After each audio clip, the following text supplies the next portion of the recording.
आज हम करेंगे numerical problems of ideal gas equation. ठीक है, तो देखिए न्यूमेरिकल वैल्यूज क्या होती है हमारी गैस कांस्टेंट आर की। सबसे पहले एनटीपी के ऊपर देखते हैं।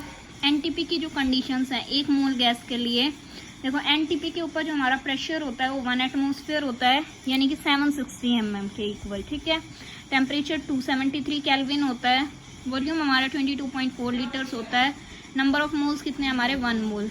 पीवी इक्वल टू एनआरटी होता है, तो आर क्या हो जाएगा हमारा P into V divide by N into T. ठीक है, तो यहाँ से जब हम वैल्यू पुट करते हैं तो हमारे पास आती है 0.0821 लीटर एटमॉस्फेयर पर डिग्री पर मोल। ठीक है, सीजीएस सिस्टम के अंदर देखिए क्या हो रहा है, प्रेशर हमारा कितना होता है 76 सेंटीमीटर, इसे हमने डाइंस पर सेंटीमीटर स्क्वायर के अंदर कन्वर्ट कर लिया। वॉल्यूम हमारा है 22,400 ml, टेम्परेचर कितना है 273 केल्विन। तो आर की वैल्यू अगर यहाँ से हम कैलकुलेट करेंगे तो देखो कितनी आएगी 8.314 मल्टीप्लाई बाई 10 की पावर 7 आर्ग्स पर डिग्री पर मोल। ठीक है, अब इसे सीजीएस सिस्टम की यूनिट को अगर हम अपनी एसआई यूनिट के अंदर कन्वर्ट करते हैं तो हमें पता है कि 1 जूल कितने आर्ग्स के बराबर होता है 10 की पावर 7 आर्ग्स के बराबर होता है। तो 1 आर क्या कह सकते हैं हम 1/10 की पावर 7 जूल। ठीक है, तो इस तरह से आर की वैल्यू हमारे पास कैलकुलेट होके आ गई। आर की वैल्यू कितनी आई है 8.314 जूल पर केल्विन पर मोल। तो इस तरह से हमें 3 आर की वैल्यूज याद रखनी है। सिर्फ आर की वैल्यू 8.314 होती है, आर की वैल्यू 0.0821 होती है, और अभी हम पढ़ते हैं इसे कैलोरी की टर्म्स में। कैलोरी के टर्म्स में देखो क्या होता है 4.184 जूल 1 कैलोरी के इक्वल होता है। तो आर की वैल्यूज आ गई आपकी 8.314 डिवाइड बाई 4.184 कितनी आ जाएगी 1.987 कैलोरी पर डिग्री पर मोल। ठीक है, तो इस तरह से 3 आर की वैल्यूज क्या हैं देखिए आपके पास। आर की वैल्यू है 0.0821 लीटर एटमॉस्फेयर पर डिग्री पर मोल। ठीक है, आर की वैल्यू 8.314 जूल पर केल्विन पर मोल, आर की वैल्यू 1.987 कैलोरीज पर डिग्री पर मोल। ठीक है, अब हम स्टार्ट करते हैं हमारा न्यूमेरिकल। देखो क्या है हमारे पास, सबसे पहले हमें पता है कि 35 ml ऑफ ऑक्सीजन को कलेक्ट किया गया कितने डिग्री सेल्सियस पे 6 डिग्री सेल्सियस पे और 758 mm प्रेशर पे।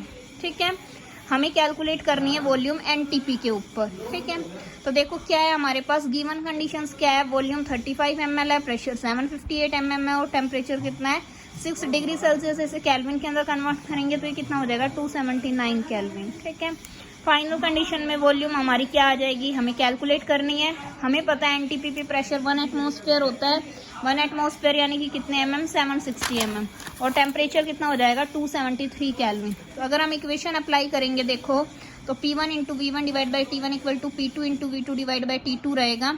हमारे पास इनिशियल P1 भी पता है, हमें V1 पता है, T1 पता है, P2 भी पता है, V2 हमें कैलकुलेट करना है और हमें T2 भी पता है। ठीक है, तो हमारी ये V2 आ जाएगी यहाँ से कितनी 34.16 ml। ठीक है, तो इस तरह से हमारी ऑक्सीजन गैस की जो वॉल्यूम आई वो कितनी आ गई 34.16 ml आ गई है। ठीक है, नेक्स्ट देखिए इसके बाद अब हमारा नेक्स्ट न्यूमेरिकल है 300 liters of ammonia gas at 20 degrees Celsius and 20 atmospheric pressure are allowed to expand in a space of 600 liters capacity।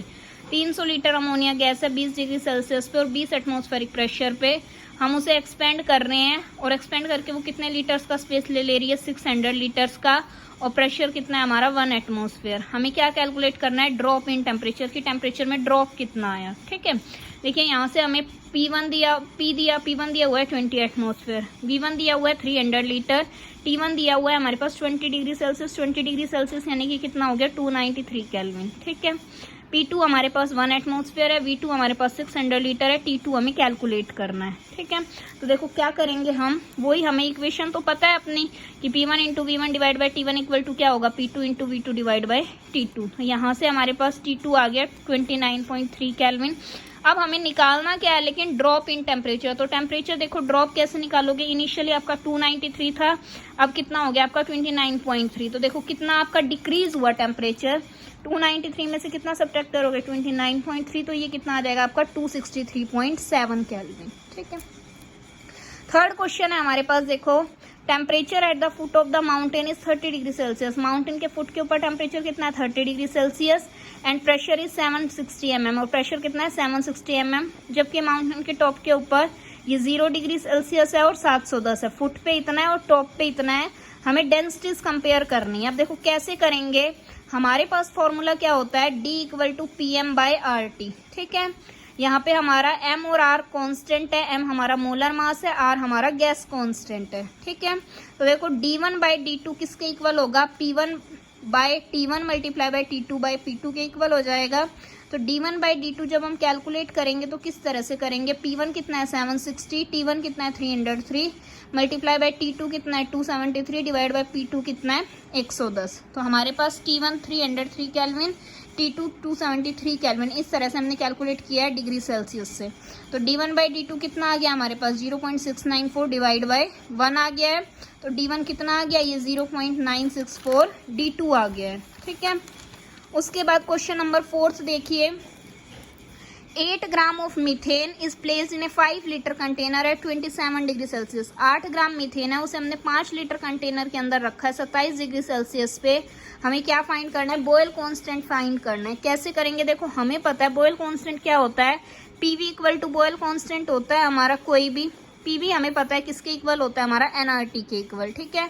तो PV = nRT जब हम रखेंगे, N किसके इक्वल होता है, हमारा given mass upon molar mass के इक्वल होता है, ठीक है। N क्या होता है, given mass upon molar mass into R into T, ठीक है। कैसे करेंगे, देखो मीथेन का गिवन मास हमें कितना दिया हुआ है, देखो 8 ग्राम दिया हुआ है। यहाँ से मीथेन होता क्या है, CH4 का अगर हम मोलिकुलर मास कैलकुलेट करते हैं तो 12 कार्बन का और 4 हाइड्रोजन्स का कितना आ जाएगा, यहाँ से 16 ग्राम। तो ये क्या आ जाएगा, 8/16 × R की वैल्यू कितनी हो जाएगी 0.0821, ठीक है, क्योंकि हमारा लीटर के अंदर है वॉल्यूम, मल्टीप्लाई बाय हमारा क्या हो जाएगा टेम्परेचर देखो कितना दिया हुआ है 27 डिग्री सेल्सियस। 27 डिग्री सेल्सियस को केल्विन में कन्वर्ट करेंगे तो ये कितना आ जाएगा, हमारे पास 300 केल्विन आ जाएगा। तो हमारे पास यहाँ से कितना आ गया 12.315 लीटर एटमॉस्फेयर।